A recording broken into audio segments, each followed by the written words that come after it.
বিগত কয়েকদিন ধরে আমি একটা কমেন্ট অনেক বেশি পাচ্ছি যে ভাইয়া আমার এইচএসসি পরীক্ষা খুব একটা ভালো হচ্ছে না। পার্টিকুলারলি যদি আমি বলি যে ঢাকা বোর্ডের ক্ষেত্রে আমাদের ম্যাথ কোশ্চেনটা একটু কঠিন আসছিল। সো এখন ম্যাথে অনেকেরই হয়তো এ প্লাস থাকবে না। সো তাদের মনে একটা শঙ্কা জাগছে যে ভাইয়া আমি কি ইঞ্জিনিয়ারিং প্রিপারেশন নিব কিনা। ইঞ্জিনিয়ারিং প্রিপারেশন যদি নেই তো দেখা যাচ্ছে যে আমি বুয়েট চুয়েট কুয়েট কোনোটাতে পরীক্ষা দিতে পারলাম না, তাহলে আলটিমেটলি লাভ কি হলো। সো ইঞ্জিনিয়ারিং প্রিপারেশন নিব নাকি আসলে আমি ভার্সিটিতে সুইচ করবো, ঠিক আছে। সো এটা নিয়ে আমি একটা ভিডিও বানাইছিলাম, অ্যান্ড ভিডিওর নিচে আমরা দেখতে পাচ্ছিলাম যে অনেক ধরনের কমেন্ট, অনেক ধরনের কমেন্টের মাঝখানে অনেক ধরনের কনফিউশন। সো এই কনফিউশনের মাঝখানে আমি কয়েকটা কমেন্ট এখানে চুজ করছি আর কি। সো এর মাঝখানে তুমি যেটা দেখতে পারবা যে এদের মাঝখানেই তোমার আসলে কনফিউশনটা হয়তো বা হচ্ছে একই হয়ে যেতে পারে, ঠিক আছে। সো চলো আমরা একটু দেখি। সো একজন বলছে যে ভাইয়া আমার আসলে এইচএসসিতে আসলে 4.5 আসবে, তো আমি সিকে রুয়েটের প্রিপারেশন নিব কিনা। সো আরেকজন বলছে যে ভাইয়া ম্যাথে আসলে আমার ইঞ্জিনিয়ারিং প্রিপারেশন নেওয়া ঠিক হবে কিনা। সো ভাইয়া আমার উচ্চতর গণিতে হচ্ছে A+ আসবে না, তখন কি আমার ইঞ্জিনিয়ারিং প্রিপারেশন নেওয়া ঠিক হবে কিনা। সো লাস্টের দুইটা যে কমেন্ট আছে, এটা দেখে মনে হচ্ছে যে হয়তোবা তারা ঢাকা বোর্ডের। সো যাই হোক, সো এইটার আমরা একটা সলিউশন দেওয়ার চেষ্টা করব, যাতে করে এই ভিডিও দেখেই তুমি ডিসাইড করতে পারো যে তুমি ইঞ্জিনিয়ারিং প্রিপারেশন নেবা নাকি আসলে সুইচ করে ভার্সিটি প্রিপারেশন নেবা, ঠিক আছে। সো চলো আমরা একটু ভিডিওটা শুরু করে দিই। সো প্রথম কথা হচ্ছে যে ভাইয়া সে যে বলছে যে সে 4.5 পাবে, এটাকে সে নিশ্চিত? মানে আমি জানি না আসলে সে কীভাবে এটা বুঝছে যে সে 4.5 পাবে। আর বাকি যারাও বলতেছে যে তারা হয়তো বা ম্যাথে A+ পাবে না। সো এটা কি তোমরা নিশ্চিত? আসলে আমি বলো, আমাকে একটু বলো যে তোমরা কি নিশ্চিত কিনা। সো মাঝে মাঝে আমাদের অনেক পরীক্ষার ক্ষেত্রে এমন দেখা যায় যে আমরা পরীক্ষা দিয়ে এসে অনেক হতাশ হয়ে যায় যে পরীক্ষাটা খুব একটা ভালো হয় নাই, কিংবা অনেক বেশি খারাপ হয়েছে, হয়তো বা ফেলও করতে পারি। বাট দেখা গেছে যে রেজাল্ট যখন দেয় তখন দেখা যাচ্ছে যে আমরা যতটা ধারণা করছি এর চেয়ে ভালো রেজাল্ট হয়েছে, এমন হয় না?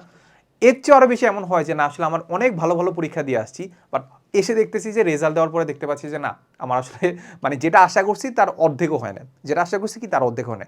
সিম্পল কথা হচ্ছে তুমি তো জানো না তোমার রেজাল্ট কেমন হবে। সো এইটা নিয়ে আসলে খুব একটা দুশ্চিন্তা করার দরকার নাই। আর আরও একটা ব্যাপার হচ্ছে যে তোমরা যেটা নিয়ে দুশ্চিন্তা করতেছো যে ভাই বুয়েট বা সিকের ওয়েটের যে রিকোয়ারমেন্টস আছে সেটা আসলে খুব মানে আমরা দেখতে পাচ্ছি খুব টাফ হয়, ঠিক না। সো এই রিকোয়ারমেন্টসটা কেমন হবে সেটা কি তোমরা জানো?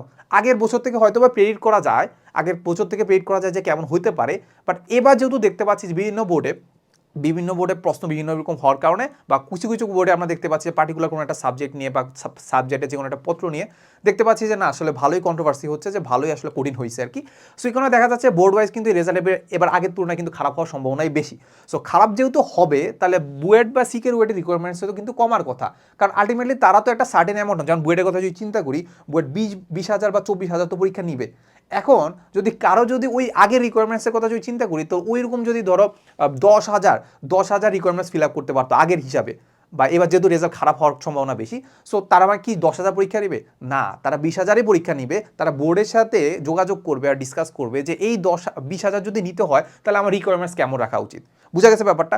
সো হতাশ হওয়ার কিছু নাই। তুমি যা চিন্তা করবা যে আসলে বুয়েট বা সিকের ওয়েট যেটা আছে এটার রিকোয়ারমেন্টস এখনো দেয় নাই, সো দিবে যখন তখন বুঝো, প্যারা নাই, ঠিক আছে। এখন এটার রিকোয়ারমেন্টস কখন দিবে, এটা সার্কুলার কখন দিবে, আরও অনেক পরে, তোমার প্রিপারেশন হয়তো বা লাস্ট মোমেন্টে, ঠিক না। সো এখন ব্যাপারটা তোমাকে আমি বুঝাই যে ভাই এটা তো বুঝলাম যে আসলে খুব একটা দুশ্চিন্তা করবো না। এখন এখন একটা জিনিস তোমাকে বুঝাই, সেটা হচ্ছে আমাদের প্রিপারেশনের যে কম্পারিজন, ইঞ্জিনিয়ারিং প্রিপারেশন আর হচ্ছে ভার্সিটি ইউনিটের প্রিপারেশনটা কতটা ডিফারেন্ট, ঠিক না। সো যেহেতু তোমরা আসলে ইঞ্জিনিয়ারিং থেকে হয়তো বা ভার্সিটি ইউনিটের দিকে সুইচ করতে চাচ্ছ, যাদের পরীক্ষা খারাপ হয়েছে আর কি। সো দেখো ব্যাপারটা তোমাকে আমি বুঝাই। তুমি একটা কাজ করবা, সেটা হচ্ছে আমাদের হালকেনস্টাইনে দুইটা কোর্স আছে। একটা হচ্ছে আমাদের হালকোর ইঞ্জিনিয়ারিং কোর্স, আর একটা হচ্ছে আমাদের হাল্ক স্ট্রাইক হচ্ছে ভার্সিটি ইউনিট কোর্স। তুমি একটা কাজ করবা, সেটা হচ্ছে আমাদের হালকোর ইঞ্জিনিয়ারিং যে কোর্স আছে সেটার একটা ডেমো ক্লাস দেখবা। ডেমো ক্লাসের মধ্যে ভেক্টরটি দেওয়া আছে, ঠিক আছে। সো ভেক্টরের ক্লাসটা তুমি করে দেখবা, ঠিক আছে। করার পরে তুমি কি করবা, ভার্সিটির একটা ক্লাস করবা। ভার্সিটির ক্লাসের ক্ষেত্রে তুমি থিওরি দেখার দরকার নেই। কি দেখার দরকার নেই? থিওরি দেখার দরকার নেই। যেসব কোশ্চেনটা সলভ করাচ্ছে ওটাতে ভিডিওটা পজ করবা, ভিডিওটা পজ করে নিজে করার চেষ্টা করবা। কি করবা? নিজে করার চেষ্টা করবা। আমি 100% শিওর তুমি যদি ইঞ্জিনিয়ারিংয়ের ক্লাসটা তুমি একদম মনোযোগ দিয়ে করো, একদম নোট সহকারে করো, তাহলে ভার্সিটির যে ম্যাথগুলোর কথা যেগুলো বলতেছি ওইগুলা তুমি 90 থেকে 95% তুমি নিজে করতে পারবা। সত্য কথা, 90 থেকে 95% তুমি নিজে করতে পারবা। কিংবা দেখা যাবে যে ভার্সিটির যে কোশ্চেনগুলো আছে সেটা এইচএসসি লেভেল থেকে তুমি করে আসছো। তুমি মানো আর না মানো, তুমি একটু করে দেখো। মানো আর না মানো কি, তুমি করে দেখো, সত্য কথা। এবার আমি তোমাকে বলি যে আসলে ব্যাপারটা আসলে কি হচ্ছে, ইঞ্জিনিয়ারিং আর ভার্সিটি প্রিপারেশনের মধ্যে ডিফারেন্সটা কি। ইঞ্জিনিয়ারিং এর ক্ষেত্রে আমরা যেটা দেখতে পাই যে কোনো একটা কনসেপ্টের ক্ষেত্রে আমরা একদম ডেপথে চলে যাই, ডেপথে তো যাবই, এর পাশাপাশি এইটা রিলেটেড যত ধরনের অ্যাডভান্স কনসেপ্ট আছে সেটাও আমরা দেখার চেষ্টা করি। এরপর এটার আসলে কোশ্চেন ব্যাংক সলভ করি, কোশ্চেন ব্যাংক সলভ করার পরে আমরা কিছু অ্যাডভান্স ম্যাথ প্রবলেমও সলভ করি। সো এই যে এত কাহিনী করতেছি, এটা কারণে দেখা যায় যে তোমার প্রিপারেশনটা কিন্তু আসলেই অনেক হার্ড হয়ে যাচ্ছে। সো ইঞ্জিনিয়ারিং প্রিপারেশন নেওয়াটা কিন্তু আসলেই হার্ড। সো এইটার কারণে তুমি যদি ভার্সিটি প্রিপারেশনের দিকে তাকাও, ভার্সিটি প্রিপারেশন কিন্তু এত হার্ড না। ভার্সিটি প্রিপারেশনে নর্মালি আমরা থিওরি থাকে, বইতে যেগুলো থিওরি থাকে। এরপরে যদি আমরা চিন্তা করি যে কোশ্চেনের কথা চিন্তা করি, কোশ্চেনের ক্ষেত্রে একটাই ডিফারেন্স যে ওই কোশ্চেনগুলো তোমার ক্যালকুলেটর ছাড়া করতে হবে, ক্যালকুলেটর ছাড়া করতে হবে, মাঝে মাঝে হয়তো কিছু শর্ট ট্রিক্স অ্যাপ্লাই করতে হবে। এর বাইরে তেমন কিছুই না, এর বাইরে কি তেমন কিছুই না। সো আমি সিম্পলি তোমাকে যদি বলি, তুমি যে হার্ড যদি প্রিপারেশন নাও, তুমি সহজ যে প্রিপারেশন যেটা আছে, যেটাকে আমি ভার্সিটি প্রিপারেশন বলতেছি, আমি একদমই ছোট করে দেখতেছি না, বাট ব্যাপারটা এমনই। সো ভার্সিটি প্রিপারেশনটা কিন্তু তোমার আরও সহজ হয়ে যাবে। সো তুমি সিম্পলি চিন্তা করো যে একটা এক্সাম্পল দিয়ে যদি বুঝাই, তুমি যদি মঙ্গলে যাইতে চাও, তো মঙ্গলকে টার্গেট করে যদি তুমি আগাও, তাহলে অ্যাটলিস্ট মঙ্গলে না যেতে পারো, তুমি চাঁদে যেতে পারবা। এখন তুমি যদি এমন চিন্তা করো যে ভাই না, আসলে আমি ভয় পেয়ে গেছি যে আমি আসলে ইঞ্জিনিয়ারিং প্রিপারেশন নিব না, আমার মনে হয় ইঞ্জিনিয়ারিং কোথাও নয় পরীক্ষা দেওয়ার সুযোগ হবে না, আমি কি করব, আমি ভার্সিটি প্রিপারেশন নিব। এবার ভার্সিটি প্রিপারেশন নিতে গেছো, ভার্সিটি প্রিপারেশন নিয়ে ধরো হচ্ছে এইচএসসি রেজাল্ট দিল, এইচএসসি রেজাল্ট দেওয়ার পরে তোমার সার্কুলার দিল, সার্কুলার দেখার পরে দেখা গেছে যে তুমি ভার্সিটি প্রিপারেশন নিছো, ঠিক আছে, ভার্সিটি প্রিপারেশন তুমি নিছো, ঠিক আছে, বাট তুমি এবার হচ্ছে সিকে রুয়েট বা বুয়েটে, বা সিকে বুয়েটের না হোক, ধরো সিকে রুয়েটে পরীক্ষা দিতে পারবা। এবার তুমি কি করবা বলো, এবার তুমি কি করবা? তোমার কি মনে হয় যে ভার্সিটি প্রিপারেশন নিয়ে তুমি ইঞ্জিনিয়ারিং কমপ্লিট, মানে ইঞ্জিনিয়ারিং তুমি আসলে ক্র্যাক করতে পারবা? এটা টাফ। শুধুমাত্র তোমার ক্যালিভার যদি অত ভালো না থাকে, তুমি যদি শুধু ভার্সিটি প্রিপারেশন নিয়ে ইঞ্জিনিয়ারিং ক্র্যাক করতে চাও, খুবই টাফ। সো এখানে আমি লাস্টে লিখে রাখছি যে সুইচের ব্যাপারটা, তুমি ভার্সিটি থেকে ইঞ্জিনিয়ারিং সুইচ করাটা খুবই টাফ। কারণ আমি যদি নর্মালি চিন্তা করি যে আমি চাঁদে যাইতে চাই, আমি রওনা দিচ্ছি হচ্ছে রিক্সায়, এই হচ্ছে ব্যাপারটা হয়ে যাবে। এখন আমি যদি উল্টা কাজটা করি, উল্টা কাজ ব্যাপারটা হচ্ছে এইটা যে আমি আসলে প্রিপারেশন নেওয়া শুরু করছি হচ্ছে আমাদের ইঞ্জিনিয়ারিংয়ের। কিসের প্রিপারেশন নেওয়া শুরু করছি? ইঞ্জিনিয়ারিংয়ের প্রিপারেশন নেওয়া শুরু করছি, ঠিক আছে। আচ্ছা, সো ইঞ্জিনিয়ারিংয়ের নেওয়া শুরু করার পরে আমার কিছুদিন পর রেজাল্ট আসলো, এইচএসসি রেজাল্ট আসলো, ধরে নিলাম যে তোমার আসলে এই প্লাস আসে নাই, এই যে বলছে যে 4.5, সে 4.5 পাইছে। এবার বলো 4.5 পাওয়ার পরে সে সিকে রুয়েট বা বুয়েটের যে রিকোয়ারমেন্টস আছে, দেখা যাচ্ছে সিকে রুয়েটে কত লাগে বলো, সিকে রুয়েটে কত লাগে? আমার জানা মতে সিকে রুয়েটে আসলে আমাদের ফিজিক্স, কেমিস্ট্রি, ম্যাথ আর ইংলিশ মিলায়ে আমাদের 16 বা 18 লাগে, ঠিক না? আর আমি যদি নর্মালি যদি চিন্তা করি, তাহলে আমাদের 4 বা 4.5 লাগার কথা। সো এই তো তুমি পরীক্ষা দিতে পারতেছো। এখন ইঞ্জিনিয়ারিং প্রিপারেশন নিয়ে তুমি দেখতে পাচ্ছ যে তুমি পরীক্ষা দিতে পারতেছো, তাহলে তো ডান, তাহলে তার কিছু চিন্তা করা লাগতেছে না।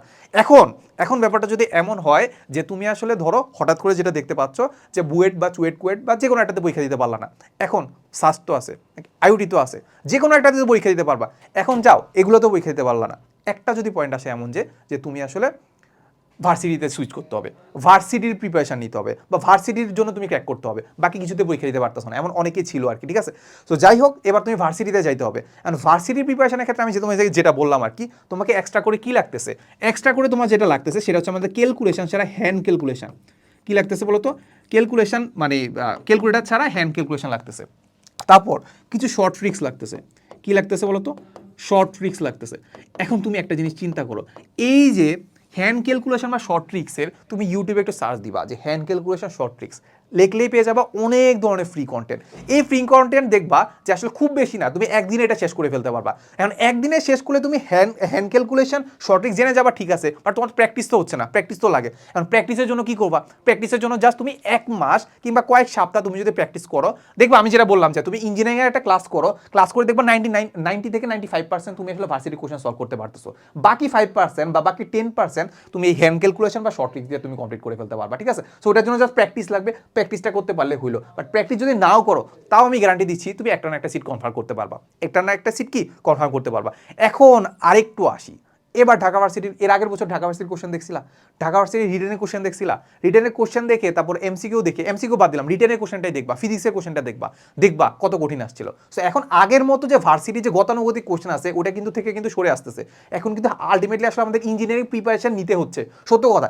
ইভেন তুমি ভার্সিটির কথা যদি চিন্তা করো, যে ভার্সিটির ক্ষেত্রে আমাদের টপ যারা থাকে তারা কোথাও কিসের প্রিপারেশন নেয়? অবশ্যই ইঞ্জিনিয়ারিং প্রিপারেশন নেয়। সো সিম্পলি আমি যদি তোমাকে বলি যে তুমি যদি ইঞ্জিনিয়ারিং প্রিপারেশন নাও, এটাতে কোনো লস নাই, বাট তুমি যদি ভার্সিটি প্রিপারেশন নাও, এটাতে তোমার হয়তো বা ভার্সিটির জন্য তুমি একটু আগে থাকবা, বাট যদি কখনো এমন হয় যে না তোমার ইঞ্জিনিয়ারিংয়ের জন্য তুমি এলিজিবল আসো, বাট ইঞ্জিনিয়ারিংয়ের জন্য পরীক্ষার মতো যে সে যোগ্যতাটা, কারণ তুমি ভার্সিটি প্রিপারেশন নিয়েছিলা, ওই যোগ্যতাটা নাই, তখন তুমি আফসোস করবা। সো এটাই বলবো যে তুমি একটা ইঞ্জিনিয়ারিংয়ের ক্লাস দেখবা। সো আমাদের যে হালকোর ইঞ্জিনিয়ারিং অ্যাডমিশন কোর্স আছে, সো এটাতে চাইলে তুমি ডেমো ক্লাস দেখতে পারো, ডেমো ক্লাস দেখে তুমি চাইলে এনরোল করতে পারো।